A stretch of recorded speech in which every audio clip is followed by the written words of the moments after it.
njerëz të cilët e respektojnë tradicionalisht për nga familja, agjërojnë Ramazanin, por nuk falen. Pyetje me vend. Agjerimi ju pranohet? Gjithsesi. Gjithsesi se Allahu fuqiplot namazin, zeqatin, agjerimin, haxhin i ka bë shtylla të Islamit. Këto janë shtylla që e mojnë Islamin, e mojnë fejnë, e mojnë dinin. Dhe ne nuk ju themi asnjëherë që mos agjeroni nëse nuk falësh, se nuk u pranohet agjerimi.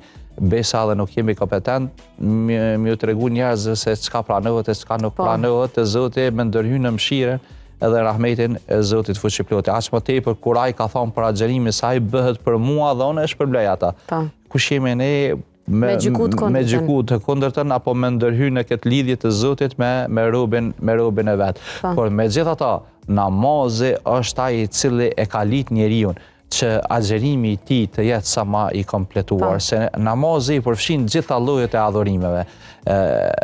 Kur je në namaz je duke agjeru, edhe jashtë Ramazanit. Pse? Se nuk lejohet gjatë namazit me ngrënë edhe me pi. Për aq kohë sa je duke fal, je duke agjeru. Kur je në namaz, je duke dhënë zeqat. Pse? Se ke ndal punën.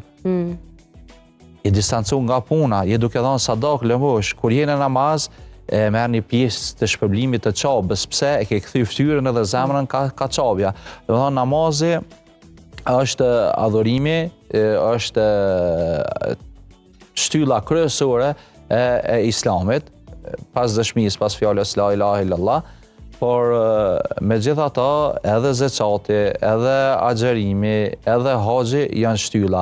Tash cila do që e ke dëmtu apo nuk e ke realizu mirë, e ke lënë mangu Islamin tanë, besimin tanë. Por megjithatë ne shpresojmë te Zoti xhaleshanuhu xhelaluhu që gjithë ata të cilët agjerojnë, sepse edhe agjerimi bëhet për Zotin, edhe namazi bëhet për Zotin. E si ka mundësi për shembull të bësh diçka, të marrësh diçka nga Islami, nga porositë e Zotit dhe të lash anash diçka tjetër.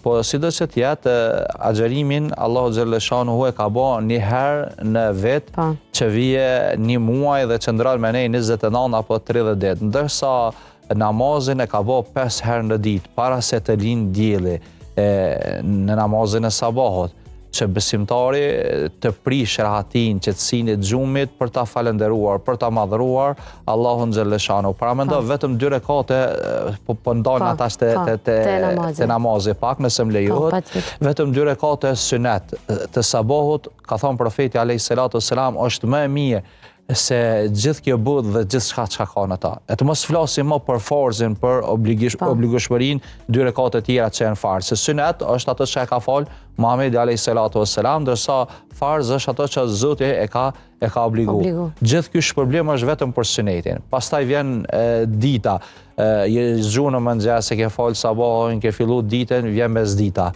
Edhe në mesditë ne e bëjmë gjithsesi një pauzë. Po përveç asaj pauze që ne duhet me pushu fizikisht, ne duhet të pushojmë edhe shpirtërisht, ta falenderojmë Zotin xhaleshanuhu.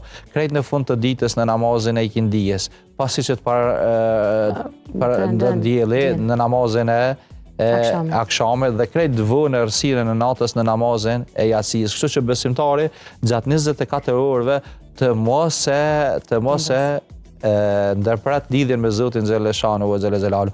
Para mendo tash kur një njeri vjet të viziton për çdo ditë, edhe kur një njeri vjen edhe të viziton vetëm një herë në vet. Para mendo sa shkputja, 11 muaj të tjerë nuk je duk te madhëria e Zotit xhaleshanuhu xhelalu. Nuk është dëgju zëri yt, zëri i lutjes, zëri i faljes, zëri i pendimit, zëri i kërkesave, i lutjeve të Zotit fuqiplot. E ka ardhur Ramazani dhe tash tu kanë grumbulluar gjitha ato lutje që ti nuk i ke shfrytzuar ditët më të mira të jetës tonë, se secila ditë është dhuratë që Zoti xhaleshanuhu xhelalu na dhuron. Por megjithatë, në traditën tonë, shpresoj që kjo të përmirësohet në të ardhmen, që ata të cilët agjerojnë të jenë edhe prej atyre të cilët krysen, bien në ruku e në sejdë për të madhin Zot xhaleshanuhu.